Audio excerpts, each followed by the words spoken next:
বিসমিল্লাহির রহমানির রহিম। সম্মানিত দেশবাসী, এখন থেকে আপনারা মনে করবেন যে আপনারা আজকের বিচারক, আজকে আপনারা এই সব কিছু, আজকে আপনারা দেশের কর্ণধর। সম্মানিত দেশবাসী, আপনাদের উপর যে কোনো পুলিশ বা যে কোনো আওয়ামী সন্ত্রাসী ক্ষমতা প্রয়োগ করে অর্ডার দিয়ে আপনাদেরকে গুলি করার অর্ডার দিবে, তার বাড়িঘর ধ্বংস করে দেন এবং তাকে আঘাত করুন। সম্মানিত দেশবাসী, আজ থেকে যে কোনো পুলিশ এবং যে কোনো সরকারি কর্মরত চাকরিজীবী দেশবাসীর ওপর আক্রমণ করতেছেন এবং তাদেরকে অর্ডার দিতেছেন দেশবাসীর উপর গুলি করার জন্য, তাদেরকে আমি হুঁশিয়ার উচ্চারণ করে বলতে চাইছি, বাংলাদেশ জাতীয়তাবাদের পক্ষ থেকে আপনাদেরকে কোনো রেহাই দেওয়া হবে না।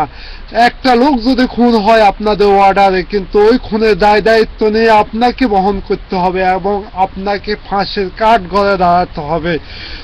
সম্মানিত আইন শৃঙ্খলা বাহিনী, আপনারা এইভাবে নিজকে ধ্বংস করতে যাবেন না। আপনারা দেখতেছেন দেশ এখন ধাউ ধাউ আগুনে উত্তপ্ত হয়ে আছে।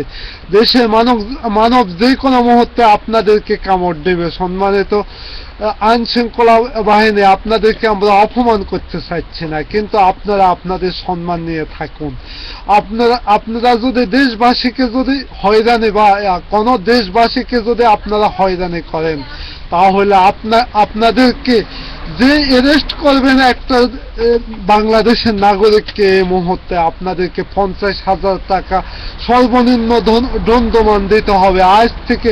কিন্তু আপনাদের মনে করেন যে আপনাদের কাছে সবকিছু, কিন্তু ওইখানে কোর্টের সব কাগজপত্র আমরা নেব এবং এইটা আমাদের উচ্চতর আমরা যত নেতৃবৃন্দ আছে আমরা সব ওইগুলার দিকে ফলো করতেছি। এখন একটা লোককে যদি আপনারা অ্যারেস্ট করেন, যে পুলিশটা অ্যারেস্ট করবেন, কিন্তু তাকে সর্বনিম্ন 50,000 টাকায় দণ্ডে দিতে হবে।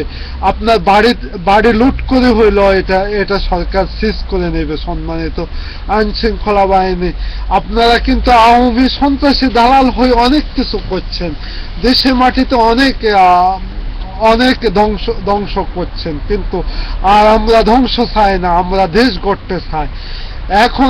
এখন থেকে আপনাদের ক্ষমতায় কিন্তু মঈনুদ্দিন ফখরুদ্দিনের চাইতে বেশি নয়। আপনারা জানেন মঈনুদ্দিন ফখরুদ্দিন যতদিন দরকার ছিল হাসিনা ততদিন তাদেরকে ব্যবহার করেছে। যখন তার প্রয়োজন শেষ হয়ে গেছে, লাঠি মারে ধাবাই দিছে। কিন্তু আপনাদের ঠিক এই অবস্থা হবে। এই পরিস্থিতিতে আপনারা যে না যান, এই জন্য আপনাদের কাছে আমি অনুরোধ করতেছি। কিন্তু অতি শীঘ্রই, মাত্র 15-20 দিনের মাথায় আপনাদের সাথে এই সকল আইনের খেলা হবে। আইন শৃঙ্খলা বাহিনী, আপনারা এখন চুপ হয়ে থাকুন। দেশ থেকে বাকশালী সরকার অবশ্যই যাবে। আমরা জানি এই দেশের মাটিতে যদি নৌকা দেখতে হয়, হয়তো গঙ্গার পাড়ে যাইতে হবে, হয়তো না হইলে জাদুঘরে যাইতে হবে, এই ছাড়া বাংলার মাটিতে আর নৌকা দেখা যাবে না। সম্মানিত দেশবাসী, আপনারা সজাগ হন। এখন থেকে সবাই এক ব্যানারে কাজ করবেন, এক ব্যানার এক ডাক, 20 দলের বাংলাদেশ, 20 দলের বাংলাদেশ। আমরা সবাই এক পরিবারের লোক। এখন এক ছাতির নিচে আমরা এক হয়ে কাজ করব, কিন্তু কোনো দলীয় কোনো ব্যানার ব্যবহার করব না।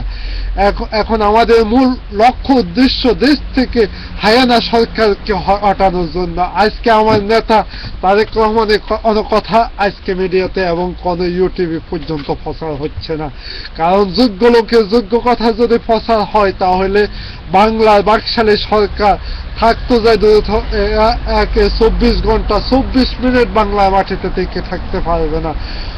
মরণ কামড় এখন খাওয়ার জন্য তারা অপেক্ষা করতেছে। এখন রাতের অন্ধকারে যে কোনো মুহূর্তে তারা ফালাবে। সম্মানিত দেশবাসী, তাদেরকে ফালাবার জন্য সুযোগ না দেওয়া হয়, তাদেরকে বাংলার আদালতের কাঠগড়ায় ধারা করায় তাদেরকে বিচার করা হবে।